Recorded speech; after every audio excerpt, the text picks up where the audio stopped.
My name is Anna, and as Ali just said, I'm the research assistant with the AHRC-funded Walter Scott Engaging New Audiences project, and it's my role to create the resources that will be used in schools. So as Ali already said, we're particularly focusing on primary 6 and 7 and secondary 1 and secondary 2. However, some of the things I'm working on I think would be suitable for slightly younger or slightly older. So yeah, we're kind of going in all directions. My role, my position with the project is a 2-year position, and I'm about 6 months in, so still fairly early on. And I'm creating resources and I'm looking for feedback. And this is early enough that I can scrap everything and start again if the feedback is no, this isn't suitable. However, next year when I come to speak to you, I'll be near the end of my role and it will be too late to get the feedback of no, get rid of everything and start again. So first of all, why Walter Scott? So Walter Scott, I think, has been forgotten a little bit, but he really was one of the most influential poets and authors of his day. So he wrote and lived in the early 19th century. He was a contemporary of Wordsworth and Byron, and he was just as popular as they were and just as influential in terms of poetry. He was also a contemporary of Jane Austen and far outsold her in terms of the novels. And then, of course, he's an important Scottish cultural figure. So we see elements of Walter Scott everywhere. We see ships named after him. We see his statue, train stations. He's on the money. So I think it's really important that school children engage with him and his importance in our history, in our culture, in our writing. And I also think he's just a really good writer. And that sometimes gets overlooked. He's really fun. Yes, he can be long, but when you're actually in his work, it's really engaging stuff. And I think there's a few things that he does that are particularly relevant to today. So one of the things he does really well is show things from different perspectives. And I know that's a skill that the Curriculum for Excellence really wants pupils to look at and think about. And I think it's one we really need to pay attention to and remember. He also did a lot of historical writing and is often credited with creating the genre of historical fiction that we have today. And he particularly had the idea of following ordinary or ordinary-ish people through straight historical important situations. And I think that's a really important way to think of history and our current time as well. But now let me talk about the project itself. So my brief is to create schools resources to help pupils engage with Walter Scott's poetry. But for me, it's not just Walter Scott that I want to focus on, but the enjoyment of the children in the classroom. And also I want to create resources that will be really easy and useful for you to use. So I'm not actually a school teacher, but I have worked in adult education for quite a few years. Don't want to count them. And I know what it's like when you're so frustrated. I used to have 30 contact hours a week, and I would have marking, I would have meetings, I would have paperwork, and I had these ideas in my head. I had these things I really wanted to teach, these objectives I really wanted to get through to the students, and no time to prepare resources, no time to really prepare classes that were going to work really well. And then I would go online, and there would just be so much, and none of it was really quite relevant to what I wanted to teach. And I looked a little bit like this lady here in absolute frustration. So for me, if I get to the end and my resources are good, but they're too difficult for people to use or too difficult for people to find, that would be a disaster for me. So I really want to kind of get your feedback and your advice and your help on how I can create resources that can just be used and can be easy and straightforward to use. So I'm going to just talk through some of the things I've already created. We do have kind of prototypes on our stall outside. So please do come and have a look. Feel free to read through things, give us some feedback, or put your name on our our list so that we can keep in contact with you via email and ask you for feedback that way.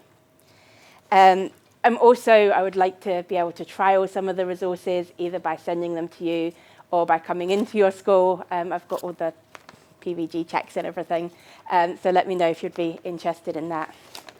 So what have I been making? So first of all, Scott's poems are really long. Most of them are book length, so obviously people aren't going to read that. Or some people, sorry, Ali. Sorry. Young people, maybe. But they might want to know what actually happens in the poem. So I've made various little synopses that just kind of recount the plots and that can be used. And then I've created some pupil-led activities that pupils can do by themselves or in groups. So one of them is I've created a little booklet. This is really for younger pupils, younger than the primary six. And it uses a poem that Scott wrote about a young man who was hiding in a cupboard. And he's not very comfortable in the cupboard. And we use this poem to help the pupils create their own poems. I also have a game, which you start off by reading a poem, but it's just 2 or 3 lines from a poem. And then there's some various tasks that are associated with Walter Scott and his life. And it just helps them engage with Scott and what he wrote. I also have created these story cards. All of the images are either from the University of Aberdeen's special collections or from Abbotsford, so Scott's House in the Borders. And they all have a quote from Walter Scott that relates in some way to the object, and on the back, prompts that can be used for discussion, story creation, whether kind of orally or in writing. I have some reading comprehension activities. So these are trying to take some of the questions you might need to use later on for RUI and kind of embed them in earlier. So I've got a couple that are non-fiction, including this one, which introduces Walter Scott's life. And then it has some questions and answers, and a couple that are based on the poems themselves. And then I have some longer activities that can be done in class, and I have written them all down, but hopefully I'll remember them all, so I won't need to read them. So some of these are quite short, so I have an activity based on a description of Melrose from one of Scott's longer poems, and I've worked that in with some kind of descriptive writing that pupils can do about places that they know. There's another short one about letter writing in the early 19th century, which is quite fun because people would fold up the letters and use the outside of letters as envelopes. So that one needs a little bit of prep because the pupils are asked to bring along their favourite poem and write a letter about it. Then they get to fold up their letter and swap it with a friend and then compare that to one of Walter Scott's letters about one of his poems.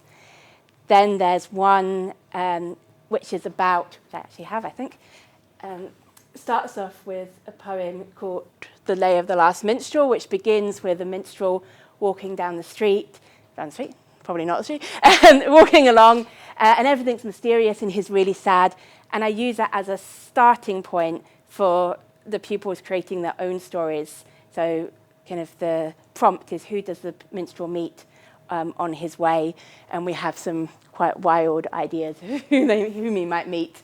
And there's also a comprehension at the end, so the pupils can go back to the poem and engage with it more as literature as opposed to just a prompt. And then I have a couple of much longer lessons that could be used over multiple lessons, or perhaps if you have a day at the end of term and you want to do something special, you think, oh yeah, what's special? Walter Scott special.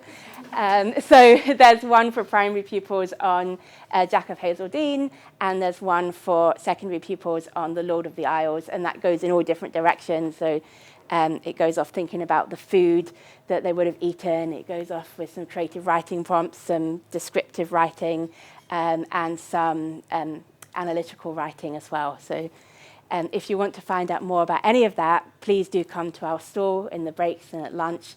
You can have a look at everything. You can tell me it's all rubbish and what I should do, because I have time to change it all.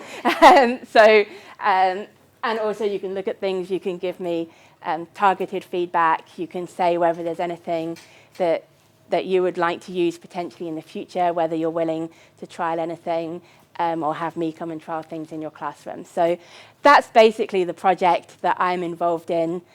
And I have no idea if I said what I planned to say, but I think I did. So I think I'll finish now. And please do come and speak to me in the breaks. And thank you so much for letting me come and speak.